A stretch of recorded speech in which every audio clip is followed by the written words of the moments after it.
আসসালামু আলাইকুম, মোবাইল হসপিটালে আপনাকে স্বাগতম। আজকে আমাদের কাছে এসেছে আইফোন 11 মডেলের একটি ফোন, যেটা ডিসপ্লে সমস্যা। আমরা ডিসপ্লে চেঞ্জ করে দেব। প্রথমেই ফোনটি খুলে নিচ্ছি। আপনাদের আমরা প্রায়শই বলি, আপনাদের যে কোনো ফোনের যে কোনো মডেলের ডিসপ্লে লাগলে আপনারা মোবাইল হসপিটালে যোগাযোগ করুন। আপনারা যদি চান মার্কেটের ডিসপ্লে না লাগিয়ে একদম ফোনের অরিজিনাল ডিসপ্লে লাগাতে, আমাদের কাছে সেটাও অ্যাভেলেবেল আছে। আমরা ফোনটি ধীরে ধীরে খুলে নিচ্ছি এবং ডিসপ্লে থেকে ফোনের মেইন বডিটি আলাদা করছি। ফোনটি থেকে ডিসপ্লেটি আলাদা করার পরে আমরা নতুন একটি ডিসপ্লে লাগিয়ে দেব।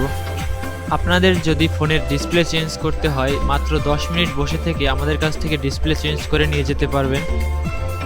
আমরা এই নতুন ডিসপ্লেটি ফোনটিতে লাগিয়ে দেব। আমরা কিন্তু ডিসপ্লে লাগাই একদম গ্যারান্টি সহকারে। আপনারা যদি গ্যারান্টিওয়ালা ডিসপ্লে লাগান তাহলে এই অফারটি আপনারা পাবেন। ডিসপ্লে লাগানোর 100 দিনের মধ্যে যদি আপনার ডিসপ্লেতে কোনো রকম প্রবলেম আসে, তাহলে আমরা সেটা নিজ দায়িত্বে চেঞ্জ করে দিব।